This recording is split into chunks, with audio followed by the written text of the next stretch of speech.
Yes, my dear friend, welcome back to the channel. Very good morning to you wherever you are on the globe. Thank God it's Friday. Yes, beautiful Friday morning to you wherever you are. I'm excited to be back. It is a beautiful day indeed. This is your channel, Salon's Blog, and it's all about Chelsea, and maybe one or two other news items from around the football world. Dear friends, well, I have received a lot of comments.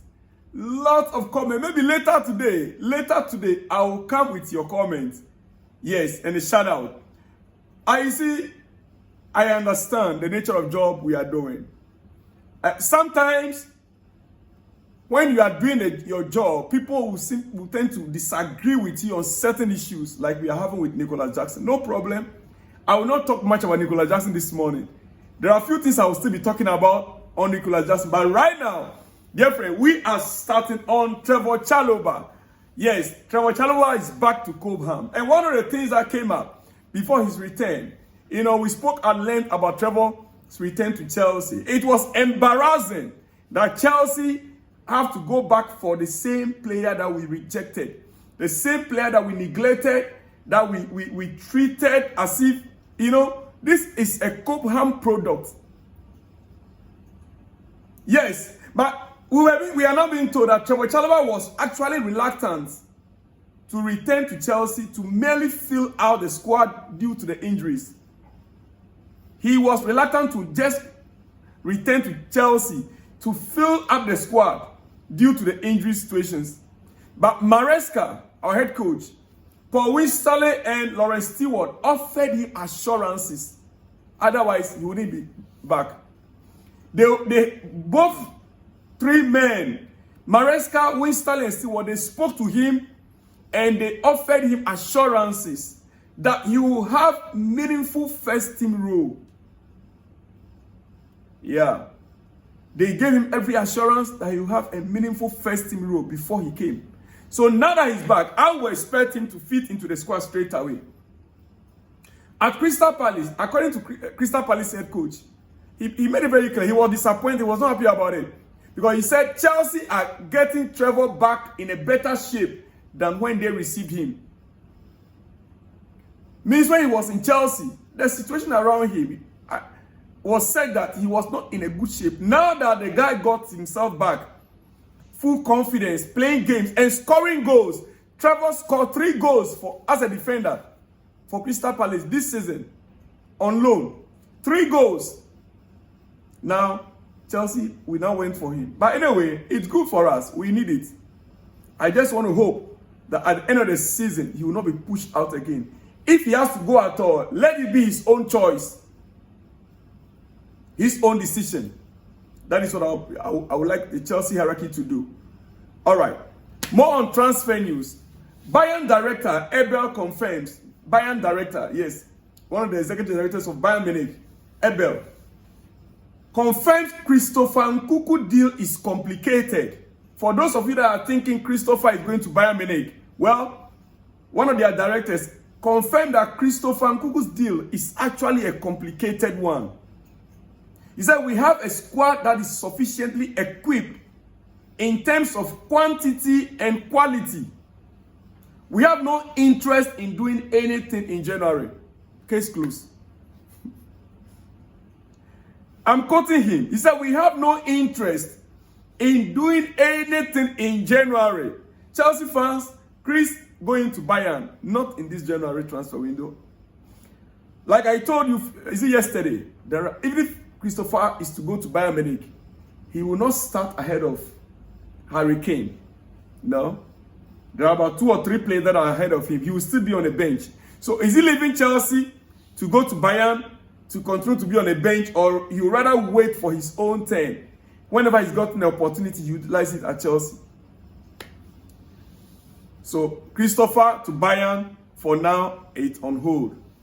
Matistel to Chelsea. Wow. We are extremely happy with our squad. From Bayern director Abel. We are extremely happy with our squad. Matistel is Bayern player. And their director is saying they are extremely happy with their squad. Dear friend, for this January, and it'll be difficult to do any deal with Bayern Munich. The way I see it, hey, for those of you who don't know Bayern, they are not just a club you can go in and buy any of their players. They can be very tough. They are good negotiators. In fact, Germans naturally are good negotiators, and Bayern Munich are not just an anyhow club. Number 2 best club in the world. Have that in your head. Oh yes, in my own ranking, Real Madrid, Bayern. So you cannot just go in there. Any player that Bayern buys, they are very sure on that player. They hardly make mistakes. So if they want to sell, unless the player himself is saying, I am leaving, I am going, and look, hardly will you see such a player. It is what it is, dear friends. It is what it is right now. So Matisse still to Chelsea for now. It's not happening. Not in this January. If in the summer, well, maybe. All right. Okay. And like I told you, I have some few things to say about Jackson, but quickly. Let me go here first. Let me finish the transfer news. Yes. Chelsea transfer news. Let me finish that first. All right. As reported some few days back, transfer update is what I'm giving you. Chelsea are still interested in Karim Adeyemi. Actually, on this channel, I have not spoken about this young chap. With a simple reason, I don't know much about him. I have no idea. I don't know much about him. But I've seen many on the social media platform, many have spoken a lot about him. And I want to bring to your attention, this player in question, Karim Adeyemi. It is true, Chelsea are monitoring the player. They are monitoring the player, but there's no concrete, effort yet. There's no concrete discussion right now about the player. But as been reported, Chelsea are interested in Karim Adeyemi, and Chelsea are considering a transfer in the summer, not in this January transfer window. In the summer. Napoli, we understand, are also currently monitoring the 22-year-old winger from Borussia Dortmund. However, Alejandro Garnacho is currently Napoli's preferred candidate, with negotiations with Manchester United already underway. So, for Chelsea to go in for the 22-year-old, 22-year-old is, I think, is far more matured than the 18-19 that we'll be buying. So, if he's actually good, I have not watched his play. I'll take my time over the weekend and I'll watch his play. So I don't have much to say about him. What I know is that Chelsea currently have shown interest, but they are looking up at it in the summer, not in this January transfer window. Dear friend, it is what it is. It is what it is. Now, Dortmund has also submitted a loan offer for Renato Veiga. Last week we spoke a lot about him, then all of a sudden things became quiet. Yes, Dortmund are still working on the loan offer for Renato Veiga.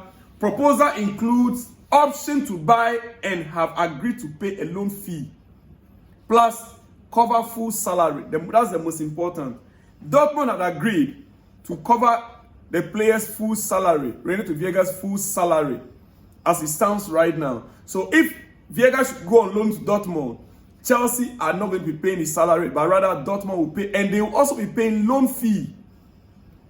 You see, sometimes some of these loan offers, especially when we are the one pushing the player out, sometimes we have to cover part of the loan, part of his salary. The other club also taking part of the salary. And these things do happen when players are on a huge salary or huge wages. For instance, if Veiga was to be on a £150,000 wage, Dortmund wouldn't be able to pay him £150,000, and therefore Chelsea have to take a big chunk of that salary, just because we want him to go and gain experience, first team football play elsewhere. Like right now as we speak, Chelsea are still paying for Raheem Sterling, whilst he's playing with Arsenal. We are still paying a big chunk of his wages. It is what it is, dear friend.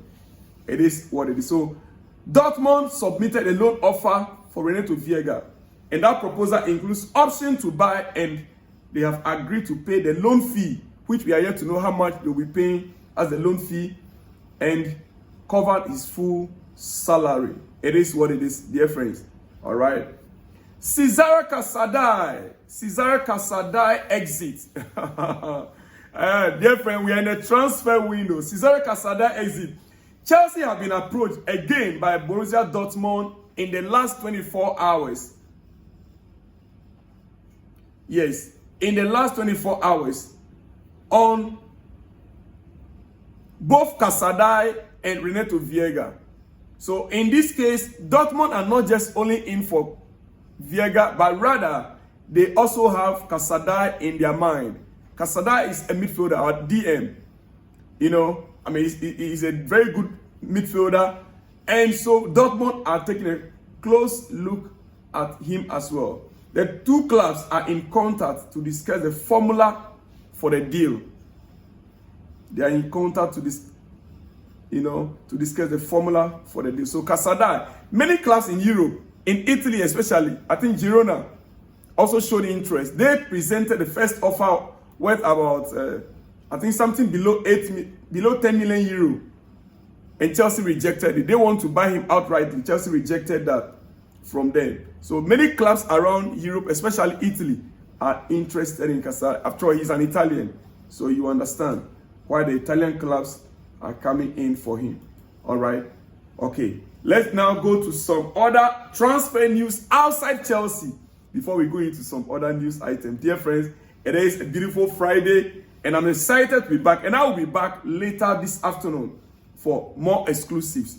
Plus all your comments. Yes. Keep it coming because I'll respond to all your comments in the coming hours. Quickly, Marcus Rashford and Manchester United. Rashford left out again in the squad last night. Marcus Rashford left out of the squad again last night. He wasn't even on the bench. Not even on the bench. Well, as it stands, Barcelona, Borussia Dortmund and AC Milan remain in talks with his camp.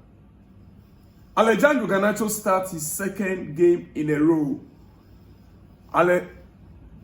Alejandro Garnacho started his second game in a row and Marcus Rashford is still left out of the squad totally. When this thing started, both Alejandro and Rashford were left out of the squad. The following week, Alejandro was called back into the squad. He was on the bench. Rashford wasn't called. Third week, Alejandro was called. Rashford wasn't called. Fourth week, he played. Then now he played again last night. And Rashford is still not part of the squad. But we understand Rashford's camp are talking to some other clubs around Europe. Most probably he'll be going on loan. Well, Arsenal are also in talks with RB Leipzig for Benjamin Sesko. The biggest news that I have for you. Benjamin Sesko to Chelsea. Dear friend, it's looking like the player that we want in Chelsea is heading towards Arsenal. The striker that most Chelsea fans would prefer. Yes, most Chelsea fans prefer Benjamin Sesko than their own striker, Nicholas Jackson. Most Chelsea fans prefer we go to pay the 70 million pounds for Sesko than making use of our 34 million striker. Dear friend, Arsenal are in talks with RB Leipzig for Benjamin Sesko. Sesko will be Arteta's very own version of Erling Haaland. Oh yes, if they get a deal done, it's the best signing of the window for them. Sesko has ability to add something special to that Arsenal setup. What Arsenal is lacking right now is a man that can put the ball in the net. It's not just Chelsea. Arsenal have every department very perfect. Midfield, defense, attacking midfield. All they need right now is... And listen, last season it was the same issue. It was all about who will bury the ball into the net for Arsenal. But if they can get Sesko, then Mikel Arteta will have no other excuse. Yeah. They'll have, if they can get him this January, they'll have to close the gap on Liverpool. It is what it is. But quickly, I want to talk about Pep Guardiola briefly and Manchester City. Around the football world, it is only Pep Guardiola that whenever he wants a player, he gets it. Yes. Oh no, Jose Mourinho was once in that same position. But it looks like in this January transfer window, Pep is the only club, is the only coach right now that has gotten every player that he wanted. Just because his team fell out of the top 4 for a while, 5 weeks, 6 weeks. He complained with frustration. And like my son rightly told me yesterday, Pep Guardiola's problem actually did not just start on the pitch. It started from his home. 30 years of marriage, divorce case. My goodness. From the moment Pep Guardiola began to have that divorce issue with the wife, that was when things began to fall apart. Now the divorce is settled and Pep is getting fresh legs back into the squad. We understand. Omar March to Manchester City. Here we go. Deal in place with Eintracht Frankfurt after final rounds of talks. 5-year deal agreed with Egyptian forward who wanted to join Man City. Now, Vitor Reis, Kusanov, yeah, that's the name. Kusanov, you know, pardon me, these are Russian names. And Kusanov and now Mumosh. 3 players in a season, in this January transfer window. Vitor Reis, Kusanov, and now we have Mamos signing for Pep Guardiola in this January transfer window alone. Look, Pep, the only coach right now, any player he wants, they'll give it to him. As we speak, they are spending close to £20 million. In January, and the surprising thing is that people are not talking about it. The UK press are not talking about it. If it were Chelsea, they'll be counting it. If it were Chelsea, for the hatred for Chelsea, I don't get it. January transfer window, they are spending over £150 million and no one seems to be talking about it. Let it be Chelsea. Oh. Well, Pep Guardiola, congratulations. I'm about to run up. I am about to run up. I am about to run up, yes. No manager have this kind of privilege except Pep Guardiola. I'm about to run up quickly in a minute. Last season by this time, 21 games played. After 21 games, 2023-2024 season. Yes, Chelsea was on 31 points last season. 2024-2025 season, with an upgrade on the squad, we have 37 points in the same 21 games. Any difference? How much improvement do you see in your squad? Last season, after 21 games, we were 31 points. We were on 31 points. This season, after 21 games, we are on 37 points. How much difference is it? 6-point difference. For those of you who kept saying Poch was a bad coach, with all the upgrade that we had. And let me conclude on my board. Big chances missed in the Premier League this season. One of the highest goal scorers that Chelsea fans actually want, and is in the Premier League right now, is Isak. Even last night he scored for Newcastle. Isak is one of the prolific strikers right now in the Premier League, dear friend. But do you know how many big chances Isak missed? Big chances missed in the EPL. 20 games. Nicola Jackson missed 13 in 20 games. Isak in 19 games missed 10. I'm ending it up. Have a good morning. You see, you guys makes it look like Jackson is the only striker that misses big chances in the Premier League. No. Rather, he's one of the most hard-working strikers in the Premier League. Just a matter of time. I'll see you guys in the next one when you see me. Shalom and peace.